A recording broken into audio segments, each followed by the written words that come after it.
안녕하십니까. 국민의힘 최승재 의원입니다. 오늘 버닝썬 황금폰 사건 및 고발 사주 의혹과 관련하여 정치 카르텔의 포상금 의혹 및 직권남용에 관련하여 기자회견을 진행하게 되었습니다. 먼저 오늘 발언하실 분들을 소개해 드리도록 하겠습니다. 오상용 자유한국당 대표님, 김병민 프로듀서님, 그 다음에 마지막으로 김소연 변호사님입니다. 그럼 김소연 변호사님의 회견문부터 듣도록 하겠습니다. 감사합니다. 네, 안녕하십니까. 김소연 변호사입니다. 네, 지금부터 기자회견문 읽겠습니다.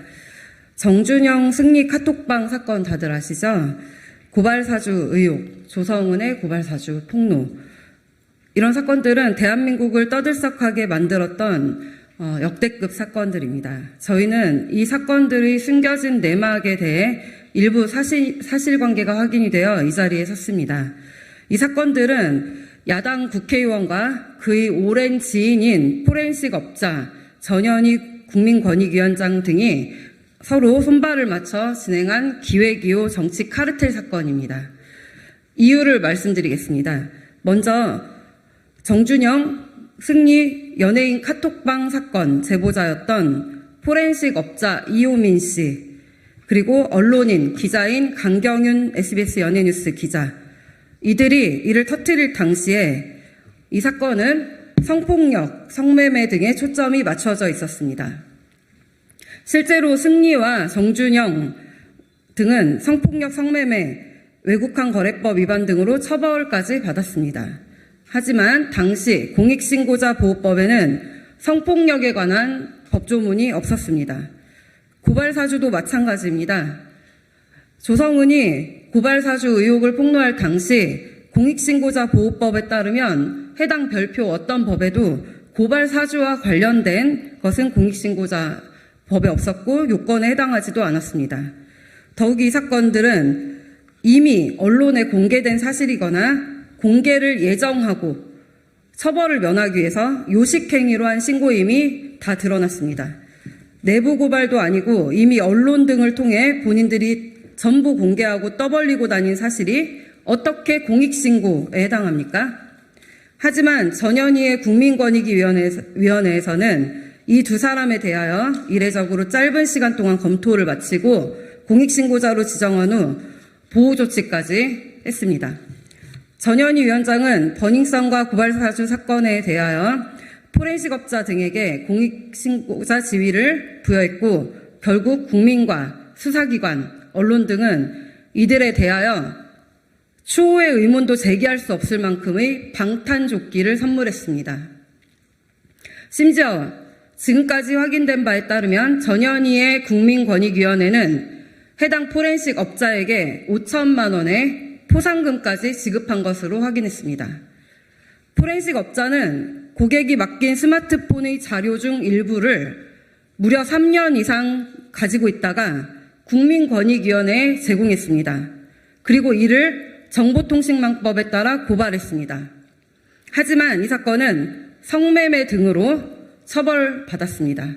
다시 말해 포렌식 업자가 공익신고를 앞시고 한 것은 승리와 정준영의 재판과 결과적으로 아무런 관련이 없었던 것입니다.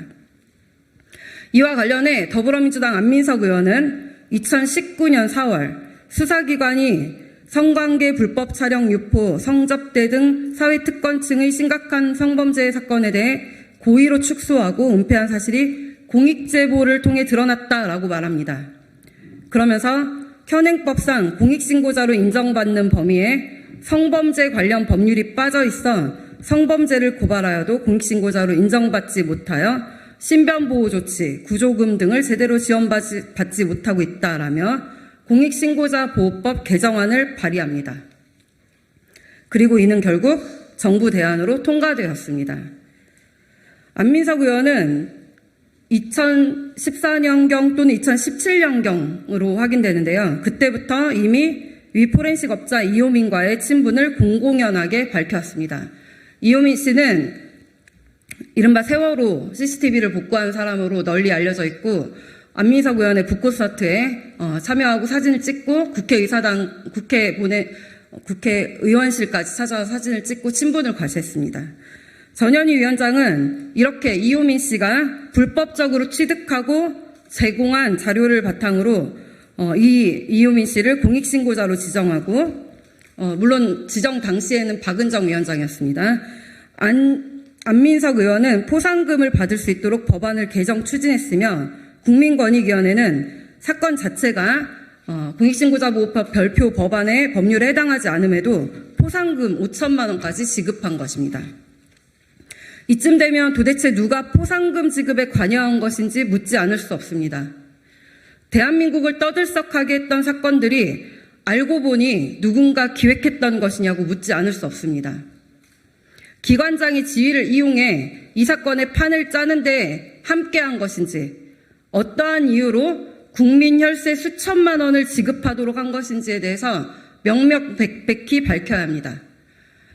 어제 박용진 더불어민주당 의원은 감사원에 대해서 국민권익위원장에 대한 감사보고서를 공개한 것과 관련하여 정권의 사냥개다라고 표현까지 하면서 회의록을 공개해라. 회의록이 조작됐을 수 있으니 회의 녹취록을 공개해라라고 했습니다. 우리는 국민권익위원장 전현희에게 요구합니다. 네, 보상심의위원회 관련해서 회의록, 그리고 회의록을 누군가 손댔을 수 있으니까 회의 녹취서 모두 공개하십시오. 이런 식이라면 공익신고 요건에 해당하지 않는 일반 형사사건들도 경찰이나 검찰이 아니라 국민권익위로 가져가면 우리 국민들 모두 포상금 나올 수 있는 것입니까? 5천만 원씩 받을 수 있습니까? 대한민국의 모든 포렌식 업자는 앞으로 고객 스마트폰의 개인정보를 잘 들고 있다가 불법적으로 사찰하고 가만히 지켜보니 잘못된 거 있다, 범죄가 있다, 고발해야 되겠다 요란을 떨며 국민권익에 신고하면 5천만 원씩 되는 엄청난 떼돈을 벌 수 있게 되는 것입니까? 권익위에서는 종종 자랑스럽게 포상금 지급 사례집이나 보도자료를 배포하면서 그동안 업적을 자화자찬해왔습니다. 그런데 나라를 들썩이게 했던 포렌식 업자로 인해서 공익신고라면서 연예인 카톡방을 난도질을 했던, 그리고 성매매로 처벌까지 했던 이 사건에 대해서 포렌식 업자에게 5천만 원을 지급해놓고 해당 사례는 사례집이나 보도자료 어디에서도 찾아볼 수 없습니다. 무엇이 두려웠기에 꽁꽁 감추고 돈을 지급한 것입니까? 정치 공작의 대가로 지급했기 때문에 겁이 나서 숨긴 것입니까? 만약 그렇다면 이는 국고 손실에 해당합니다. 국민권익위원회는 특정 정치 진영이 정치 공작을 위해 사건을 조작하고 제작, 기획하는 사조직이 되어버렸고, 피고발인들은 자신들의 정치적 이익을 위해 세상을 시끄럽게 만들고 이를 공익신고라는 명분 하에 억울한 피해자를 양산하였으며 실체적 진실을 규명하는 것을 철저히 방해해왔습니다.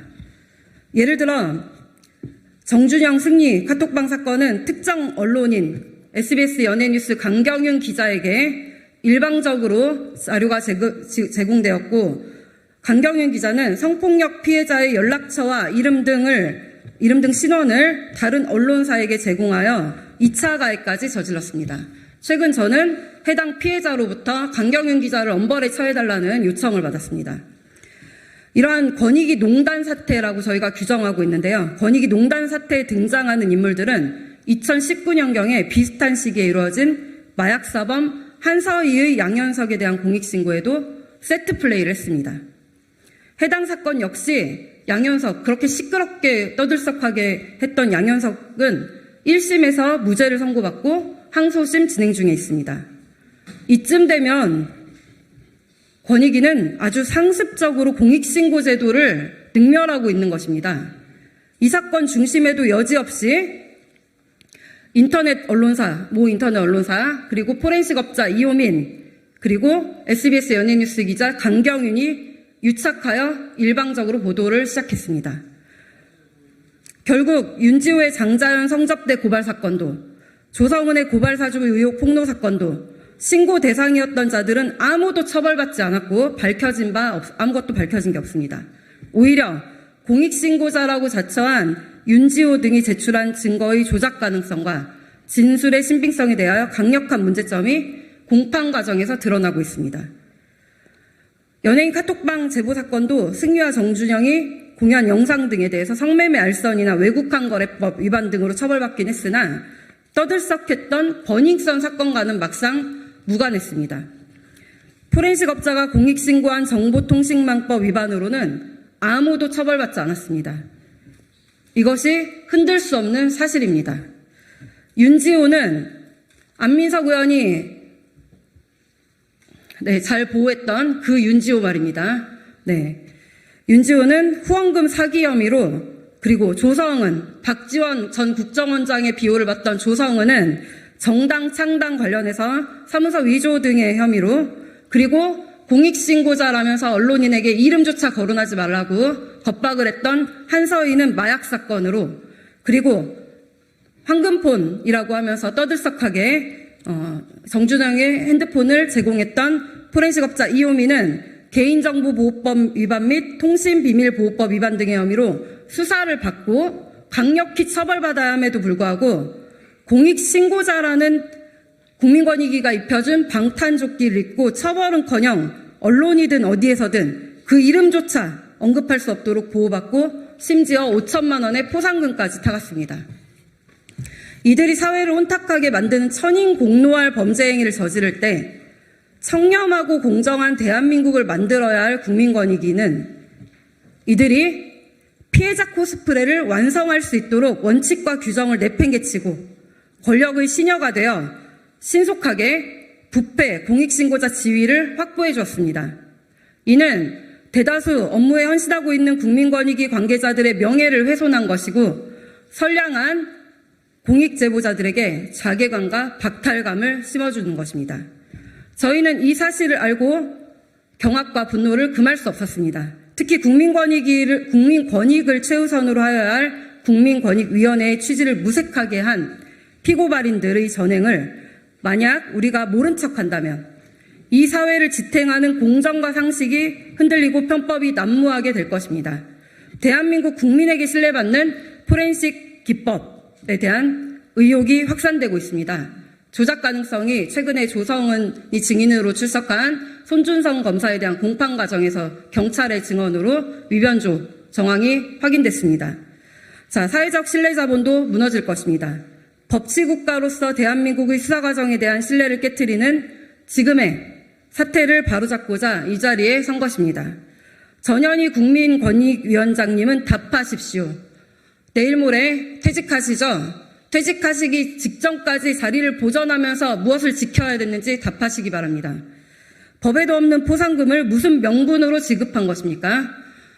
포렌식업자 이호민에게 어떤 명분으로 5천만 원을 지급했습니까? 국가의 재정적 이익을 얼마나 주었습니까?